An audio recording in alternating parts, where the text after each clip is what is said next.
दोस्तों, स्वागत है हमारे यूट्यूब चैनल समृद्धि में। कैसे हैं दोस्तों आप सब? कमेंट बॉक्स में लिख करके जरूर बताइएगा। कार्तिक मास चल रहा है दोस्तों, इसमें स्नान का, दीपदान का या फिर से दान करने का विशेष महत्व है। पद्म पुराण के अनुसार जानेंगे तो आप लोग हर दिन कुछ न कुछ दान करने का उसमें विधान है। आगे मैं इस वीडियो में ही आप लोग को बताऊंगी कि क्या क्या कब दान करना चाहिए, दीप दान आप लोग को कहाँ कहाँ करना चाहिए।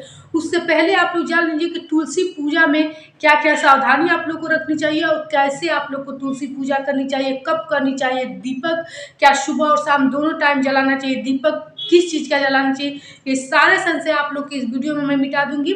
तो इसलिए वीडियो को अंत तक देखिएगा। वीडियो अच्छी लगे तो एक लाइक कीजिए, चैनल को सब्सक्राइब कीजिए।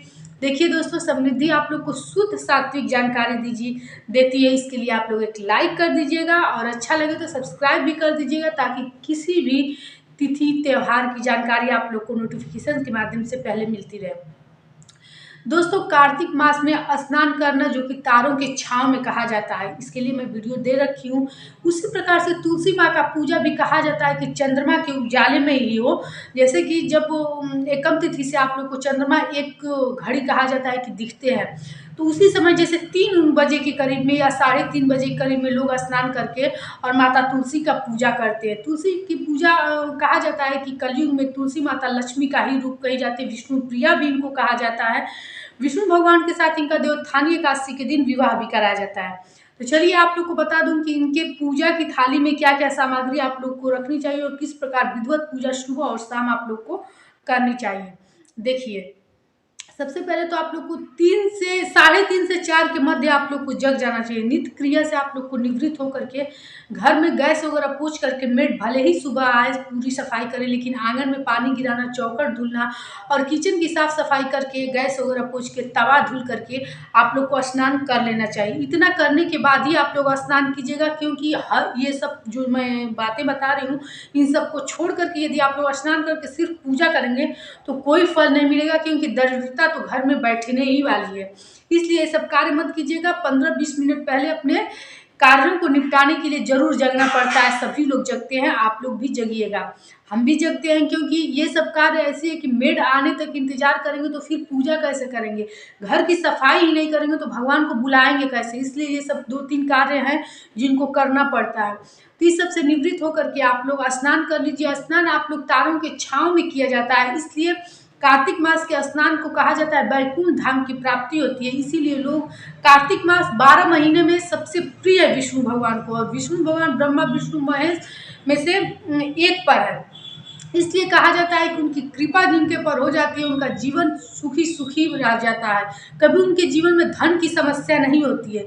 इसलिए आप लोग तारों के छांव में स्नान करने के लिए रात्र में 1 लोटा जल रख लीजिएगा। वही लोटे का जल अपने बाल्टी के पानी में सुबह मिला करके रोज स्नान कर लिया कीजिएगा।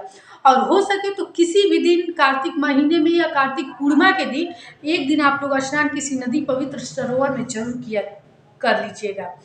इसके अतिरिक्त आप लोग स्नान करने के तत्पश्चात सूर्य भगवान को जल दीजिएगा। सूर्य भगवान को जल देने के बाद तुलसी माता के यहाँ पूरी साफ सफाई का ध्यान रखिएगा। तुलसी माता का ना पत्ता तोड़ा जाता है, ना ही उनको निकाल के इधर उधर कोई स्थान परिवर्तन किया जाता है, कुछ ऐसा किया नहीं जाता है।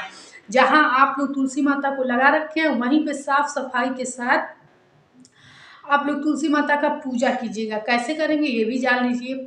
सुबह 1 लोटा जल थाली में, पीतल के लोटे में, अच्छा रोरी। अब यहाँ कुछ लोग को क्वेश्चन था कि जैसे मैंने बहुत सारे लोगों को देखें कि विवाह के पहले ही आप लोग तुलसी माता को सिंदूर चढ़ाने लगते हैं, तो ये गलती भूल कर भी मत कीजिएगा।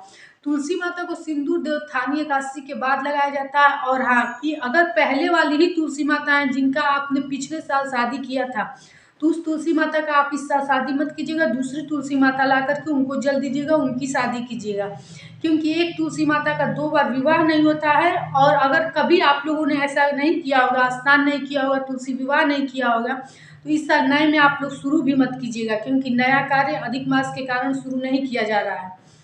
तो फिर अक्षत रख लीजिएगा, रोरी रख लीजिएगा, पुष्प रख लीजिएगा। पुष्प जैसे ऐसे में भोर में आप लोगों को मिलेगा नहीं, और रात्रि का बासी फूल नहीं चढ़ाया जाता है। तो यदि आपके घर पर है तब तो तोड़ सकते हैं, नहीं तो नहीं है तो कोई दिक्कत नहीं, फूल मत चढ़ाइएगा। इसके बाद से आप लोग कुछ भोग जैसे मिश्री है या फिर से मूंगफली हो या फिर मुनक्का हो, कुछ भी हो, तो आप लोग भोग के लिए रख लीजिए। थोड़ा सा चावल रख लीजिए। इसके बाद से एक घी का दीपक रख लीजिए। कुछ लोग कह रहे थे कि सुबह में और शाम में दोनों टाइम दीपक जलाना जरूरी है। ये तुलसी माँ का ही दिन चल रहा है। एक महीना जो कार्तिक मास कहा जाता है, ये विष्णु प्रिया का ही दिन है। इसलिए आप लोग थोड़ा सा ही घी डाल करके, लेकिन तुलसी माता के लिए दीपक जरूर प्रज्वलित कीजिएगा। सबसे पहले तुलसी माता में जल डालिएगा। उसके बाद से 5 या 11 पत्ते पे रोरी का टीका लगाइएगा। इसके बाद से पुष्प हो तो पुष्प चढ़ाइएगा, नहीं तो दीपक दिखाकर दीपक के नीचे अक्षत का आसन दे दिया जाता है। कहा जाता है इससे लक्ष्मी का घर में वास होता है। भगवान विष्णु प्रिया की आप पे कृपा बनी रहेगी। अक्षत का आसन दे करके और जो भी भोग प्रसाद है आप लोग चढ़ा दीजिएगा। मीठा हो तो ध्यान से चढ़ाइएगा, क्योंकि चींटी चींटे लगने से जड़ खराब कर देते हैं तुलसी माता के पौधे के। तो दूर रखिएगा या फिर से नीचे ही रख दीजिएगा। ऐसा नहीं, जैसे हम बहुत सारे लोगों को देखे हैं, इतने तल्लीन हो जाते हैं माता की पूजा में कि उनके जड़ के पास रख देंगे, उनके नीचे से दीपक रख देंगे। दीपक रखने से क्या होता है, ऊपर लौ के कारण पत्तियां झुलस जाती हैं। तो इन सब बातों का आप लोग ख्याल रखिएगा। दीपक दिखा करके थोड़ी दूर भी रख सकते हैं, कोई इसमें दिक्कत नहीं है। इस प्रकार से तुलसी माता का पूजा किया जाता है।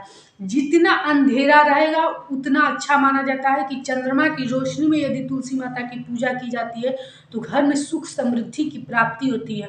तो आप लोग देख लीजिएगा, कभी भी कार्तिक मास में 4 बजे के बाद नहाना अच्छा नहीं माना जाता है। नहीं प्राप्ति होती है, उस धन वैभव सुख की प्राप्ति नहीं होती है। कार्तिक स्नान का फल भी नहीं प्राप्त होगा।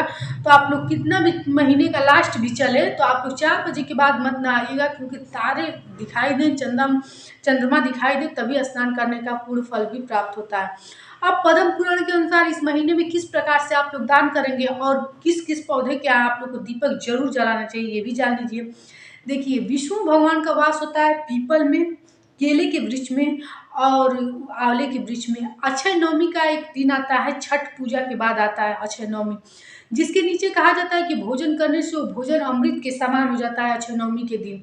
तो बहुत सारे लोग तो दूसरे के आंवले के पास भी जा करके भोजन बनाकर करते हैं। तो यदि आप लोग के घर आंवला नहीं हो तो आंवला ला करके और रोज शाम के समय उसमें दीपक जलाया कीजिए। और उस दिन अक्षय नवमी के दिन आपके घर अगर छोटे बच्चे हो तो निश्चित रूप से उसके नीचे बैठा करके दही चीनी जरूर खिलाइएगा। कहा जाता है इससे मस्तिष्क परिवर्तन होता है और यशस्वी तेजस्वी बच्चे होते हैं। तो दही और चीनी जरूर खिलाइएगा। और बाकी भोजन वहाँ बना करके वहीं भोजन भी बनाया जाता है और सब लोग भोजन भी कर लीजिएगा। ये तो हो गई आप लोग को 3 पौधों की जहाँ दीपक आप लोग को जलाना है। अब पद्म पुराण के अनुसार क्या क्या दान करना है ये भी जान लीजिए। पीपल के वृक्ष में जल देने से ये होता है कि शनि की शांति होती है और विष्णु भगवान की कृपा प्राप्त होती है। कहा जाता है ना, वृक्षों में मैं पीपल हूँ। विष्णु भगवान ने स्वयं कहा है कि वृक्षों में मैं पीपल हूँ, मतलब उनका वास होता है वहाँ पे। इसलिए हर सुबह अगर दीपक प्रज्वलित किया जाए, जल दिया जाए, तो विष्णु भगवान की कृपा के साथ साथ शनि की 7.5 हो या ढाया, उसमें भी आप लोग को शांति मिलेगी। दान के लिए आप लोग जान लीजिए कि क्या क्या आप लोग को दान करना है। जैसे कि रोज आप लोग किसी ब्राह्मण को, पुरोहित को ना भोजन करा सकते हैं, ना ही कुछ दान कर सकते हैं।